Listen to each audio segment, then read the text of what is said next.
अस्सलाम वालेकुम and welcome back to my channel.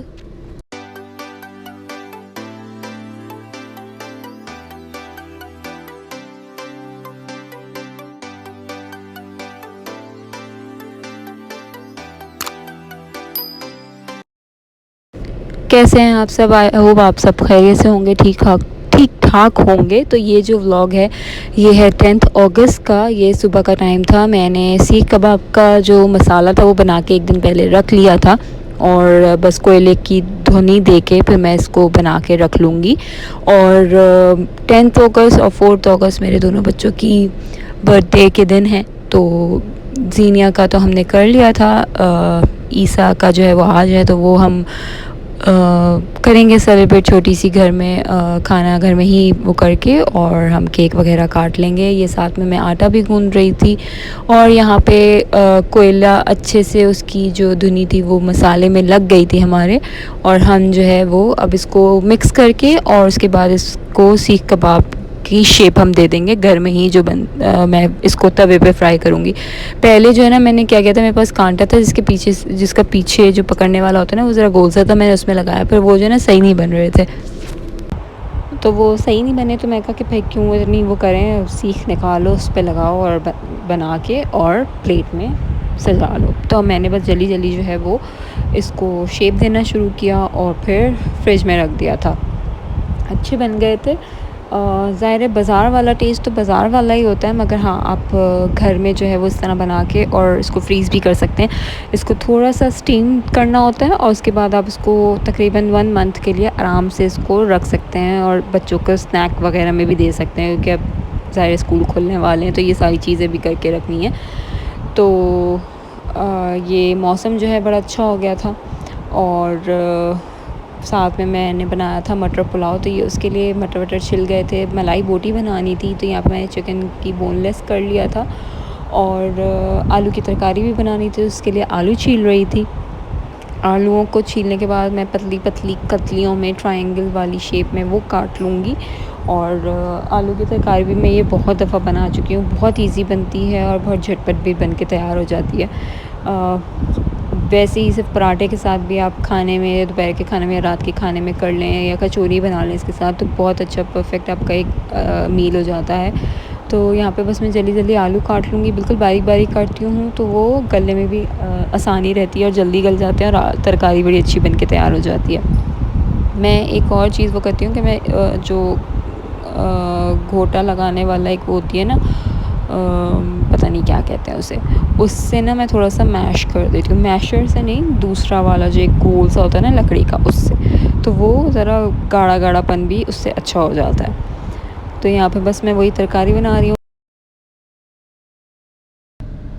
अच्छा, इस तरकारी का ये है कि झटपट बन जाती है और बहुत मज़े की बनती है। इसमें मैंने तेल गरम किया, उसमें कलौंजी डाल दी, उसके बाद पतले पतले आलू की जो कतलियाँ कटी हुई थी वो डाल दी, थोड़ा सा मिक्स किया, नमक, कुटी लाल मिर्च और हल्दी डाल के इसको आपने अच्छे से मिक्स कर लेना है और तो पानी डाल के रख देना है। आलू गल जाएँ तो उसको लोई होती है, पता नहीं क्या होती है, वो जो लकड़ी का एक होता है ना, उससे आपने थोड़ा सा मैश कर लेना है। मैशर से नहीं, बस उस लकड़ी वाले से ना 2-3 दफ़ा जो है वो अच्छे से वो कर देना उसको मैश, और आपकी तैयारी तो आज क्या हो गया मुझे, आपकी तरकारी बनके तैयार हो जाती है।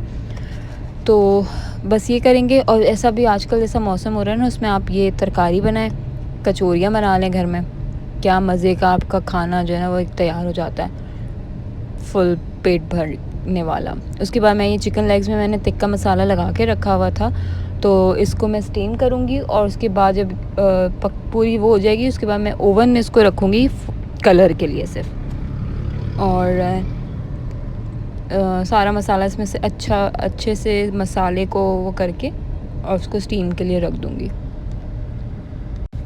मैंने अपना ग्रिल पैन गरम कर लिया था क्योंकि मुझे मलाई बोटी उस पर फ्राई करनी थी। पहले मैंने ये जो स्टिक्स होती हैं शाशलिक की, उस पर मैंने लगाया पर मुझे मज़ा नहीं आया।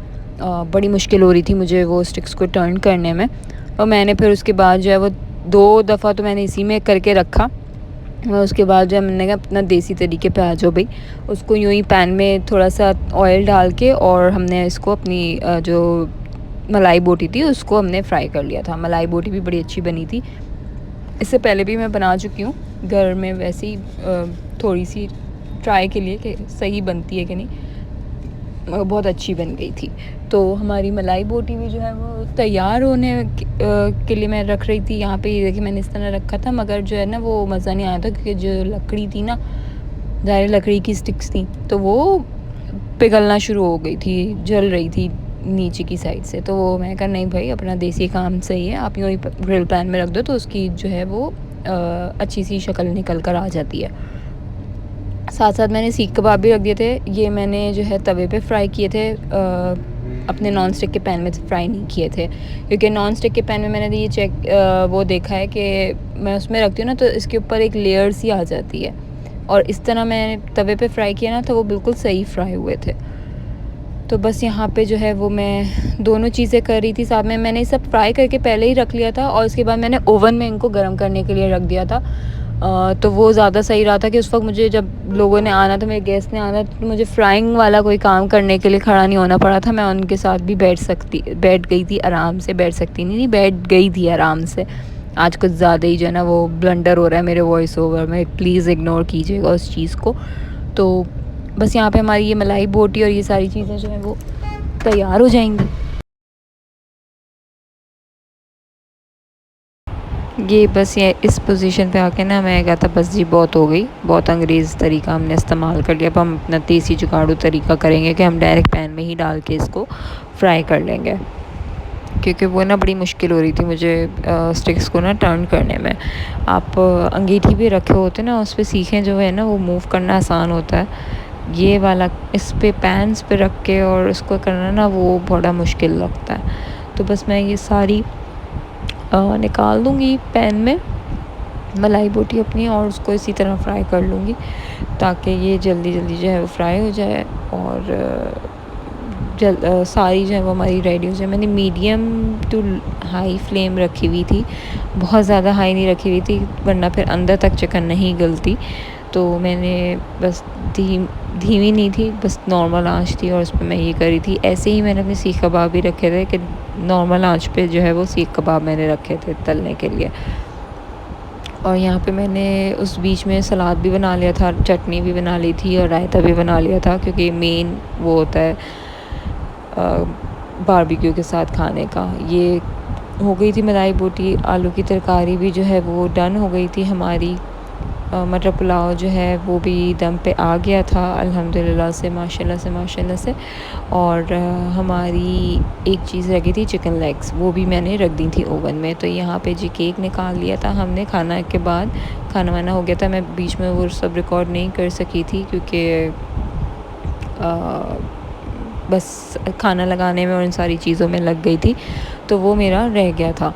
यहाँ पे ये लोग केक काटेंगे, जीनिया का हमने काटा नहीं था केक, तो वो हमने साथ ही ईसा के काट लिया था। सब चले गए थे, खाने सबको पसंद आया।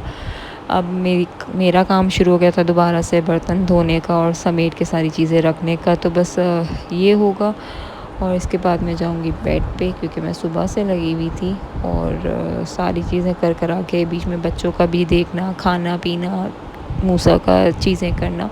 तो अब जो है ना वो बस हो गई थी, मगर थकन जो है ना थोड़ी बहुत उतर जाती है उससे कि आपने जो खाना बनाया होता है वो लोगों को पसंद आ जाए, तो आपकी आधी थकन जो है वो दूर हो जाती है। तो यहाँ पे मेरा काम हो गया था और मैं जाऊँगी अब सोने के लिए, और फिर मिलते हैं आपसे अपने नेक्स्ट व्लॉग में। तब तक टेक केयर, अल्लाह हाफ़िज़। सब्सक्राइब शेयर ज़रूर कीजिएगा।